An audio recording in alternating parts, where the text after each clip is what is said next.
प्राचीन काल से ही भारत को सोने की चिड़िया कहा जाता था। भारत की धन संपदा के चर्चे पूरे विश्व में थे। यही कारण था कि भारत पर लगातार कई हमले हुए। कई मुस्लिम शासकों ने भारत को लूटने और गुलाम बनाने के उद्देश्य से आक्रमण किए थे। हिस्टोरियंस के अनुसार हिंदुस्तान पर सबसे पहला भारी आक्रमण सिकंदर प्रथम ने किया था, लेकिन भारत को बाहरी हमलावरों से ज्यादा नुकसान तो उसके भीतरी गद्दारों ने पहुंचाया था। भारत के इतिहास में कई गद्दार रहे जिन्होंने धन, पद, झूठे मान प्रतिष्ठा के लिए अपने ही वतन को धोखा दिया। अगर उस समय ये गद्दारी नहीं करते तो आज हमारा देश दुनिया का सबसे अमीर देश होता। आज हम ऐसे ही कुछ गद्दारों की बात कर रहे हैं जिन्होंने अपने ही देश से गद्दारी करके जिस थाली में खाया उसी में छेद करने की कहावत को सच में बदला। नंबर 1, राजा जयचंद राठौर। कन्नौज के महाराजा जयचंद और पृथ्वीराज चौहान की दुश्मनी बहुत पुरानी थी। पृथ्वीराज के दरबारी राजकवि चंदबरदाई ने अपने राजा पर लिखी गई अपनी किताब पृथ्वीराज रासो में दावा किया है कि दोनों ही राज्यों के बीच कई गद्दार थे, जिनकी वजह से ही अफगान शासक मोहम्मद गौरी के खिलाफ हुई तराइन के युद्ध में चौहान की हार सुनिश्चित हो सकी।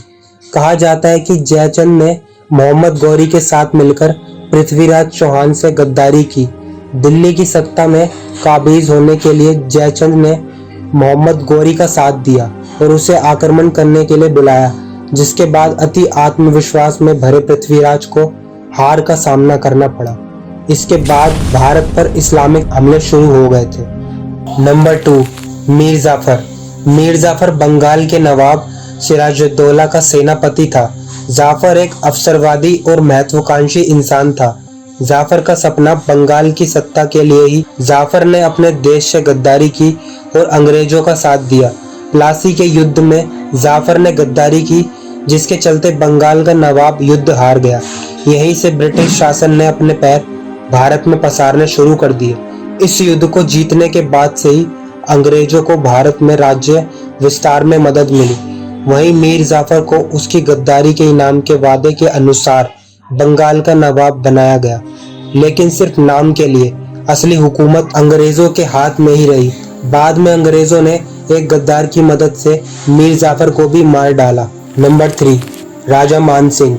राजा मान सिंह ने मुगलों के साथ मिलकर देश को आजाद कराने की कोशिश कर रहे महाराणा प्रताप को अपनी कोशिशों में नाकाम किया था।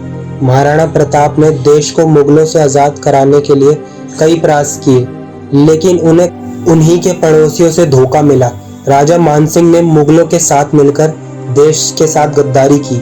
मुगल सेना और महाराणा प्रताप के बीच हुए सुप्रसिद्ध हल्दी घाटी युद्ध के दौरान मुगलों की सेना का सेनापति राजा मान सिंह ही था। इस युद्ध में प्रताप को हार का सामना करना पड़ा था, लेकिन उन्होंने मान सिंह को उसकी गद्दारी की सजा युद्ध के दौरान ही उसे मार कर दे दी थी। नंबर 4, जयाजीव राव सिंधिया।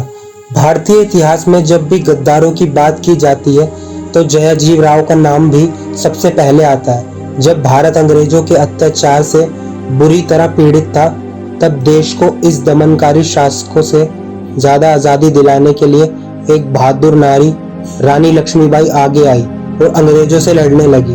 अंग्रेज रानी लक्ष्मीबाई को सामने से जीत पाने में असमर्थ, लिहाजा उन्होंने जयाजीव राव सिंधिया का सहारा लिया। सिंधिया ने एक वीर और बहादुरी के लिए जाने जाने वाली रानी लक्ष्मीबाई से गद्दारी की और मित्र बनकर उनकी पीठ में छुरा घोंपने वाला काम किया। ग्वालियर के महाराजा जयाजीव राव सिंधिया देशद्रोही और अंग्रेज के समर्थक थे। जयाजीव राव ने अंग्रेजों के साथ मिलकर एक कूटनीति योजना तैयार की और रानी लक्ष्मीबाई को बुलाकर उन्हें धोखे से मरवा दिया। नंबर 5, फणींद्रनाथ घोष। भारतीय इतिहास के गद्दारों में शामिल फणींद्रनाथ घोष ने सैंडर्स वध और असेंबली में बम फेंकने के केस में क्रांतिकारी भगत सिंह के खिलाफ गवाही दी थी। फणींद्रनाथ घोष वह शख्स थे जिनकी गवाही के आधार पर भगत सिंह, राजगुरु और सुखदेव को फांसी के फंदे तक पहुंचाया जा सका। तो आज की वीडियो के लिए बस इतना ही। अगर वीडियो अच्छी लगी हो तो वीडियो को लाइक और नए हैं तो चैनल को सब्सक्राइब जरूर कीजिएगा।